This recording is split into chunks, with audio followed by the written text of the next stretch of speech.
When something bad happens to you, how do you feel? I know I feel bad. It comes with the territory, right? Something bad happens to you. It's only natural to feel bad. But may I offer you an alternative? It's not really an alternative, it's just more of a supplement. Like, when you get ice cream, that's the thing. I'm saying keep the thing, right? Still have ice cream, but can I offer you some sprinkles? It'll just be an add on, it won't be the whole thing. So, my sprinkles to the bad thing are reframing it in a way that feels good. Well, it's not going to feel good, but it's going to allow you to relate to more people. Let me explain myself. When something bad happens to you, it feels awful, right? You kind of wish it didn't happen, but it gives you the opportunity to then relate to other people when bad stuff happens to them. For example, if I stub my toe, I know how that feels. So if I have a friend and they stub their toe too, well, I'll be able to relate. I'll be able to tell my friend, oh, I know that feeling. I know exactly what you're going through. Here, you could use an ice pack. Put this on your shoulder. And they'd be like, I stubbed my toe. I'm like, trust me, I've been here before. Listen to me. And they're like, I don't think you got what I got out of this experience. I'm like, how could that be possible? Both of us are going through the same thing. Surely we're reacting to it the same way, right? And they're like, I don't know what happened with you. Are you sure it was your toe and not your head? Because something is mixed up there. But that's the power it gives you, right? This thing that made you feel bad, it allows you to relate to other people. That's why in the past, I think I've talked about this. I think grad school for doctors should just be doctors speedrunning every disease and illness they can get. That way, when you go in as a patient, they have seen it all.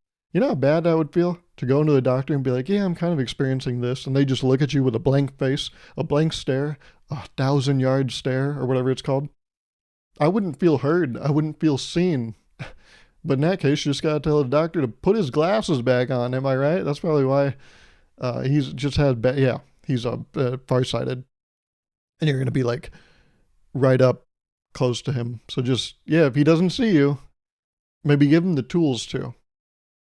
But wouldn't that feel bad if you go to the doctor and you're trying to explain what you're going through, what you're feeling, and they're just like, yeah, I kind of get it. I'm a doctor, so I'm like a picture of perfect health, so I can't really relate to you. What were you doing again, by the way? Is licking doorknobs? Yeah, I don't do that.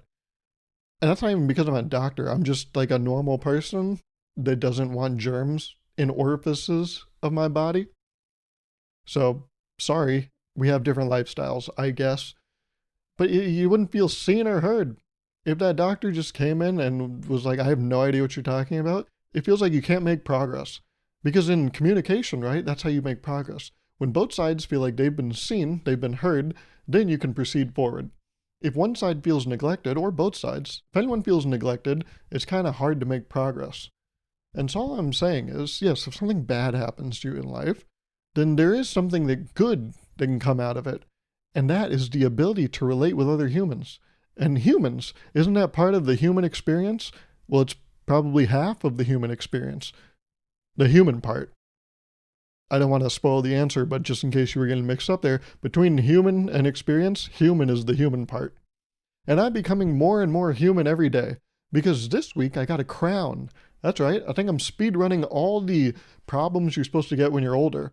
A few weeks ago I'd got an MRI, this week I got a crown, and I would see, maybe in these next couple weeks I'll get a colonoscopy, just for shits and giggles. Shits because it's going to be my butt. And giggles because I'm ticklish. But yes, I got a crown. And of course, I don't know why they do this. I've gotten fillings in the past. Preferably, it would be a Boston cream filling. We're talking about donuts. But no, when it comes to teeth, it was the more sturdy one. I would like the more sturdy one in my mouth. But I got a crown this week. And in the past, I have gotten fillings, like I've said. And I have to put the horse tranquilizer needle in your mouth. That shit looks comically big. And it's supposed to numb the area. Well, you're supposed to just do one of those, right? All right, here, we'll just go in one time. And I think I talked about it last time I got a filling, that they had to give me 4 shots. Well, this time, different row of teeth, different tooth, obviously. And they still, had to give me 4 shots. They gave me one, and it felt like a very, very slight buzz. The doctor was like, I'm going to put you back now. I was like, okay. And then I was like, hey, by the way, doc, I don't think I'm very numb. He's like, okay, what makes you say that? I was like, I feel like I have full control of everything. If anything, like I can feel my tongue on my teeth. Like I have full, what is it, sensation of the touch.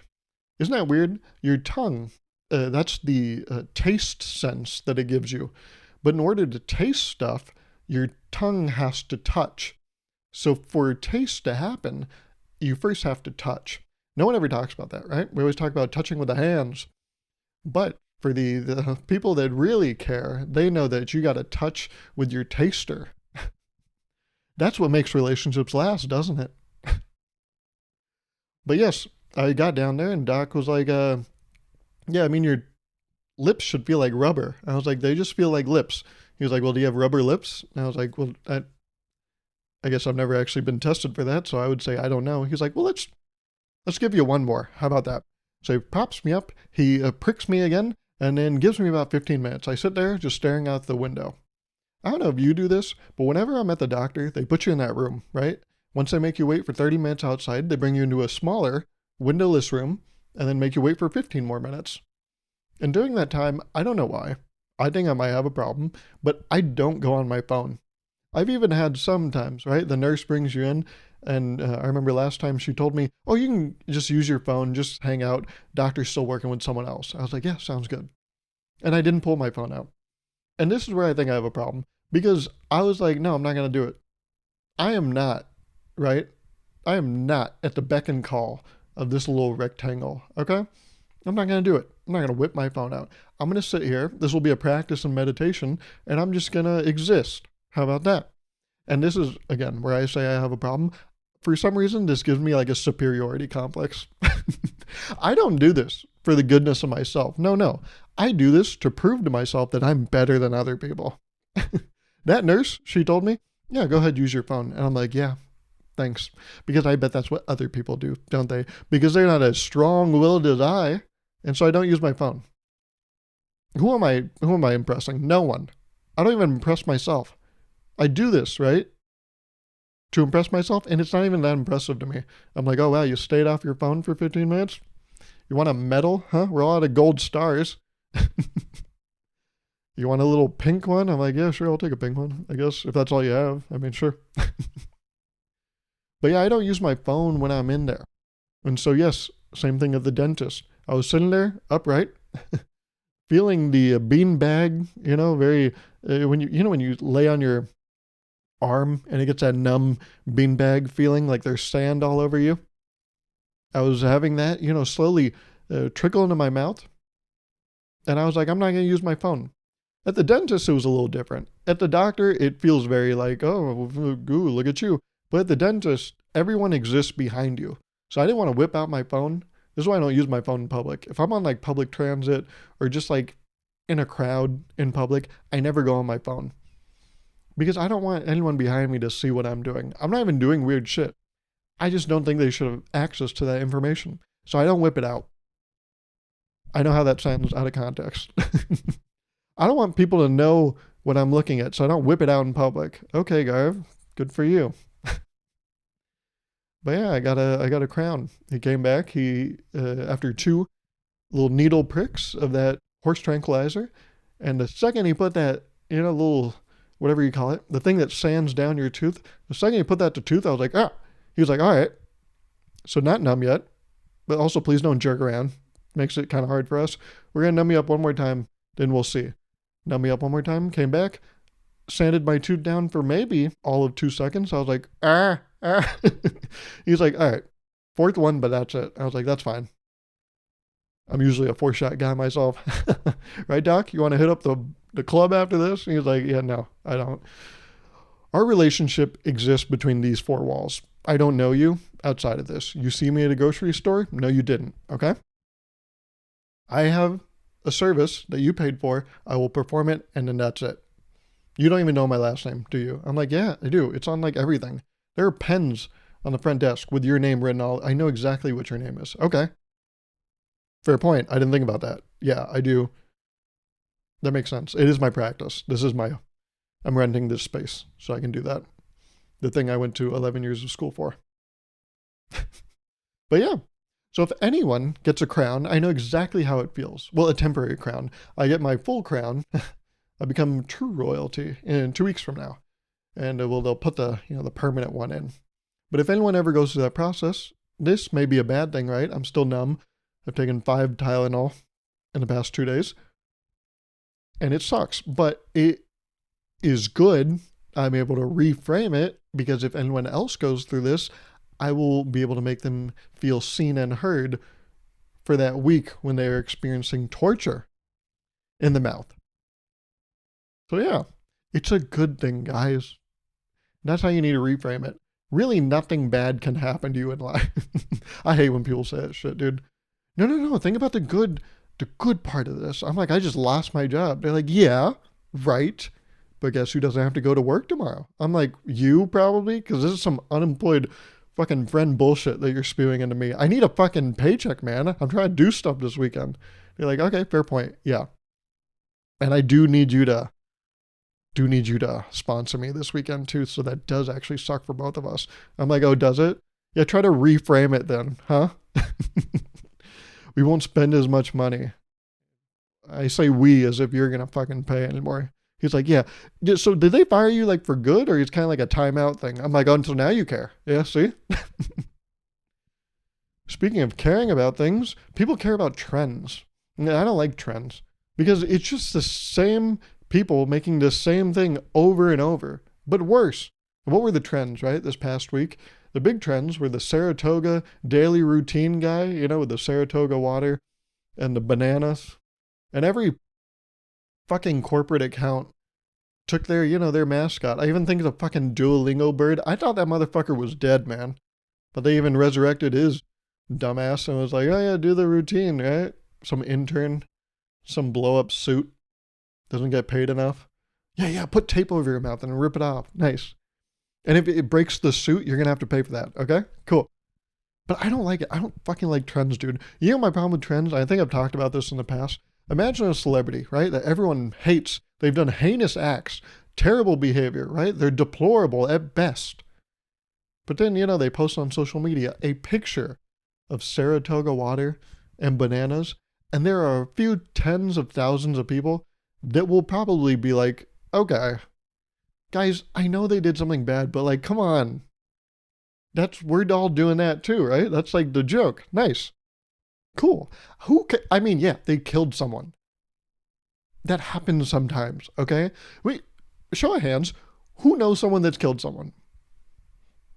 Okay, I said who knows someone that has. Still no hands. Okay, I thought that was a more frequent thing. I apologize for that.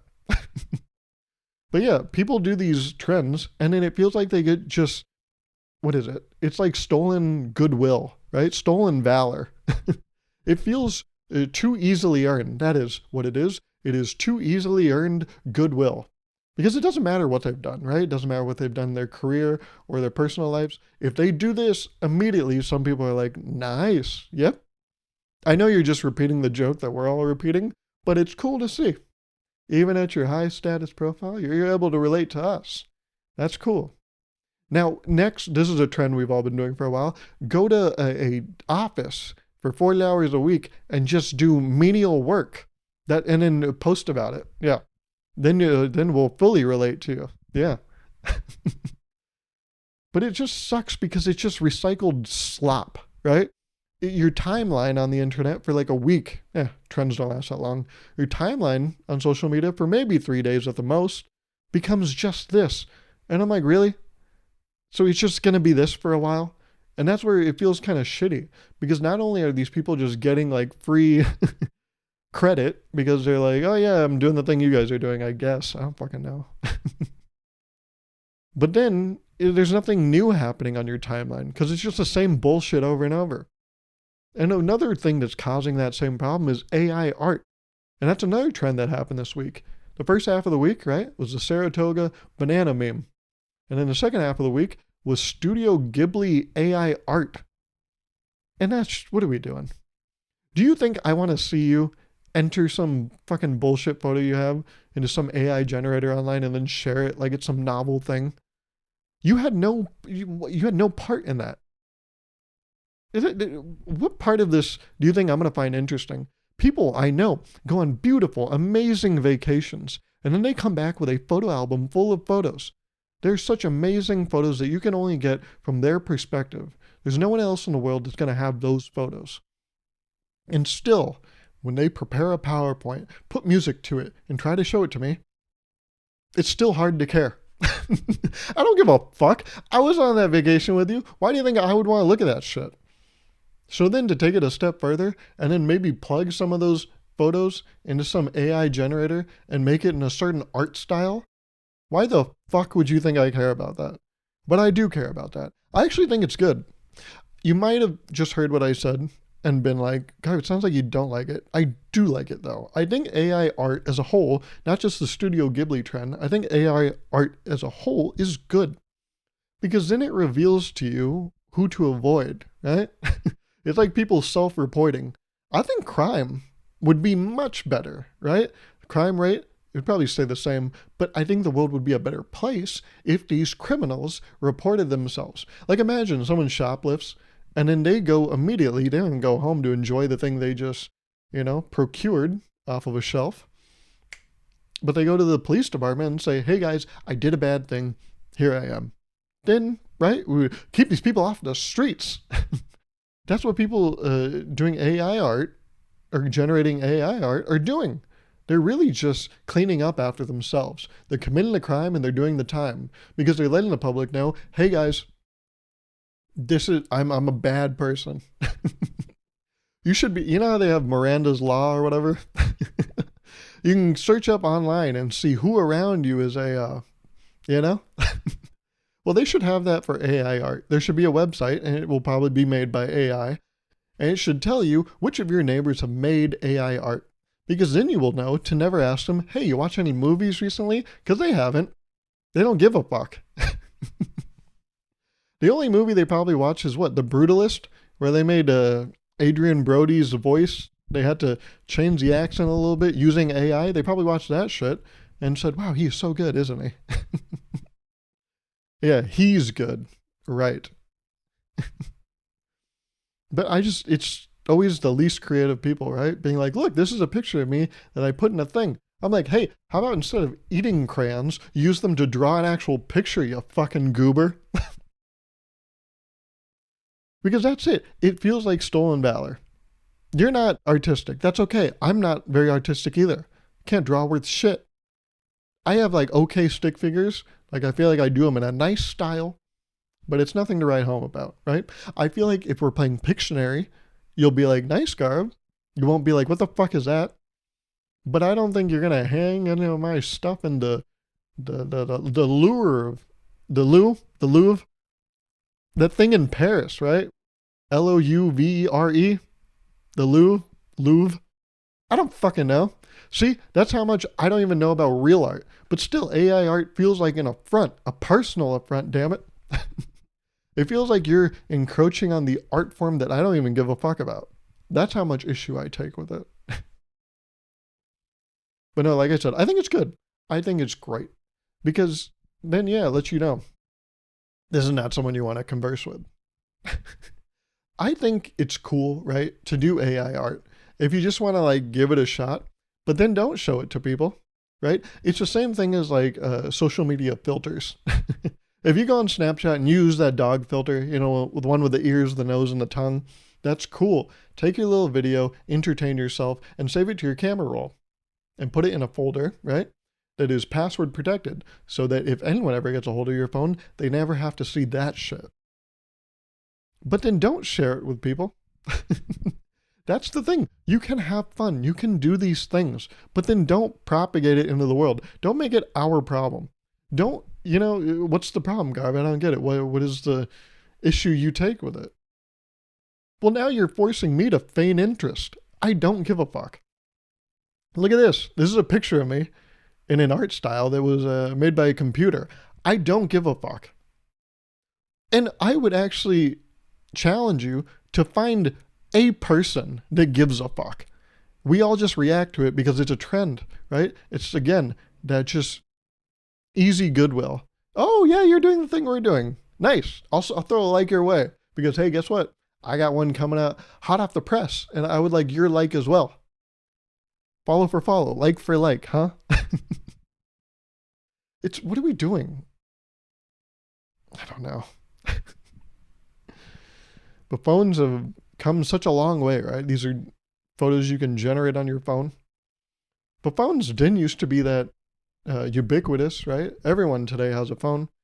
So when phones first came out, do you think people intentionally had their ringer on to show other people how popular they are? Because today it's like an inconvenience, right? To always be reachable. Whereas like back in the day, yeah, only the cool people were reachable by phone because not everyone had it. Now, like anyone can text you, right? You probably bought something online 3 months ago, and now you're getting all these spam texts about like, oh, use this coupon. Oh, guess what? Your bank, I don't know, someone stole from it. So now you have to press this link and then they'll return the money. Yeah, you get all these spam texts just because, yeah, your phone number was entered somewhere in an online form months ago. But phones didn't used to be this way. They used to be much more exclusive, right? So now, if someone's phone goes off, you're like, hey, shut that thing off, man. You're in public. Have some sense. But in the past, if you had a phone, it was kind of a flex. And if someone was calling you, that's also kind of a flex too. Because it means like, oh, you have friends in high places. Not only do you have a phone, but your inner circle also have phones. And they can reach you with their phone. Wow, that's so cool, right? And so do you think it was a flex by people back then? Where they would keep it on, and then you'd be talking to someone in real life, and then it would go off, and it'd be like, oh, excuse me 1 second. Yeah, just someone trying to reach me from actually just like down the block. But you don't know that. So, yep, that's how cool I am. I'm not even with someone physically, and they're thinking about me, right? Like this interaction, I'm going to turn my back on you. I'm going to forget you existed. But right now, there's someone that can't see me and they're thinking about me. That's right. I have a friend that's not a baby because babies have object permanence, but not adults. Adults can think about things without seeing them. So yeah, I just wonder, is that something someone would do? You'd be at dinner, your phone would go off and someone's like, get a load of the rich guy, huh? It's kind of like the equivalent of having a Tesla. I've talked about this, but like when I was younger, maybe in high school, we would all know like which kid's parents had a Tesla. But now you see them everywhere in the wild and you're like, another one. God damn it. That's how I feel like phones have transitioned too. Now when we hear someone's ringer in public, we're like, shut up. Shut the fuck up. And now, yeah, when you see a Tesla in public, you're like, shut up. Shut the fuck up. I know you're not saying anything, but just you existing in that thing, you've said enough. Okay? So yeah. I feel like the way people flex has changed, right? And I don't think this is a flex. But I've recently started dating. Yeah, that's right. I said it. Not someone else. No, I've been dating myself. Does that change what I just said? Probably not, right? I'm still dating.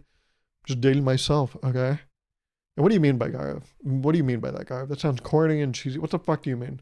Well, I just mean that I went the other day, yesterday in fact, to get donuts in the morning. And I realized, oh yeah, I put on these jeans that I like and this like sweater that I liked and these shoes that I like. And then I even sprayed deodorant on myself before I went because I knew, yeah, I'm going to get a couple donuts. I'm going to eat them in my car and watch some YouTube videos on my phone completely alone. But if I smell nice during that process, it's going to make it feel even better. And I was like, holy fuck. I'm like dating myself, aren't I? I'm like prepping as if I'm going to go hang out with a loved one, but I'm the loved one. I was like, I'm going to go get donuts. And I know that this experience will be heightened if I smell nice to myself, not even someone else. And so I've been doing this. There's like little things I'm doing to make life better for myself, which is, I know you should do that, but it just feels funny because it's not things that you would typically do for yourself. It's things you would do for someone else in your presence, right? That you love. It's like, oh, I know you have a preference of what you like, so I went ahead and I ordered the thing and I got one of each just so you can have your pick, except it's just me. I know you love a chocolate glazed with sprinkles, but you also like to try a glazed at a new place. So I got you both. I'm like, oh, you shouldn't have. Oh my goodness. And what's that scent? Is that ocean? Oh my goodness. I love that scent. So yeah, I just, if you haven't done this already, right, made yourself look nice, prim, and proper, then I would advise it. It heightens these experiences. I'm basically at a point where I need a min max, right? Getting a donut, that's yesterday. That's old news, right? As in it, yes, it happened quite literally yesterday. So now you got to focus on the little things, right? How can I make this better? And so, yes, I get the right drink, I get the right food item, I'm wearing the right thing, I smell nice, my hair looks a certain way. Usually, sometimes in the morning, right, I would go and my hair would be, a floof.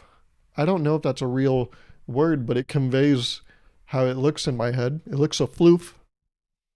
And I would throw on a beanie just to be like, I just need to get in the building, get my shit and leave. But now it's a whole experience in my eyes. And I highly recommend it. I'm not going to do it every time, right? If you're in a relationship, you're not taking yourself out to dinner 7 days a week, but maybe once or twice a month, you dress up, you look nice for yourself. You dog. And on social media, right? People love to post stuff. People love to post if they're going on dates with other people, right? These times where I date myself, I'm not going to post that on social media. And that's okay. You can post what you want on social media. I'm not going to govern and, try to put up some rules and laws when it comes to social media, right? But I have a new rule for myself on social media. The second someone I follow posts a picture of their kid, I mute them. I don't unfollow them. I don't block them, okay? We can still be followers, but the second you post a kid, and there's no exceptions. I will be very candid. My best friend's brother just had a kid. Posted a picture of him. Muted him. I don't want to see that. I don't give a fuck. I don't want to see your kid. I follow you. If your kid has a page, that's cool. Start it up. I'll consider following. But do not, no. I follow you, not him. Well, God, that's such a big part of who they are. That's fine. I don't want to see it, though. Put it away, okay? I don't like, you've changed. Yeah, of course they've changed, God. They're just welcome to life in this world. That's fine. Then can it be fine when I mute them, too? Because I don't want to see that. People post, and if I'm a kid being born today, I'm going to be fucking pissed in a few years when I gain consciousness, because I'm going to see these pictures that my parents posted me. I'm going to be like, guys, what the fuck is this? It honestly feels like hater shit. Like, have you ever seen people in relationships and you see one person like post their partner, maybe it's National Boyfriend Day, National Girlfriend Day, National Couples Day, Valentine's Day. These are all different days apparently. And you see someone post the picture of their betrothed, right? Is that the word? They're betrothed. And it's so unflattering. And I'm like, hey, do you guys know each other? Like, do you hate them? Or what's going on here? Because that looks bad. I'm not saying they look bad. I'm just saying they have, as we all do, some good angles, and you didn't get any of them. It seems like you were actively trying to avoid them. Like it was some Mario Party mini game where it's like, snap as many pictures of your partner from just atrocious, egregious angles. And guess what? You scored. You didn't do any of that. You got 100%. You had 100% miss rate. That's what the game was calling for, and that's why you succeeded. But if we were playing a game of capture your partner at their best angles, you fucked up. You were getting no coins this turn, and good luck. No matter what you roll next turn, you're not going to be able to afford that star because you got no coins. And so I feel like a lot of these pictures that these parents post, I know all these parents look at their kid and they're like, they're the most beautiful thing in the world, as like fucking dribble is coming out of their mouth and they're like drooling on themselves. Their like chin looks like a glazed donut. It's disgusting. I don't mean that in a good way, by the way. But they post this kid and they're like, aren't they beautiful? I'm like, damn it. It's the same thing as AI art. Don't make me lie to you. Just keep this shit. Take the pictures, keep them for yourself. Make a scrapbook, okay? And show that to the kid when they're older. And then they'll post that on their dating profile. And then someone will, swoon over them because they'll be like, oh, you were such a cute kid. I'm like, what? That's a cute kid. Okay, I guess I don't know kids then. But I feel like, yeah, the parents are on some real hater shit. Because they keep posting these unflattering pictures of their kids. And we're just supposed to let that happen. Someone should be checking these people, okay? The kid has no say in the matter, right? They don't even know that they're here yet.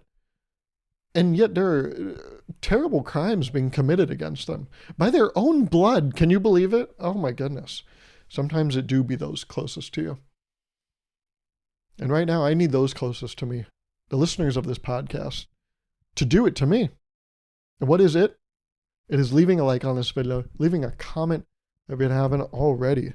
Thank you so much, as always, for the support. Just got to keep boosting this thing. I know we're on the top, but we got to keep going and reach the tippy top. So make sure you like and comment on this episode. Thank you so much for listening. Thank you so much for watching. And I will talk to you next week. Okay?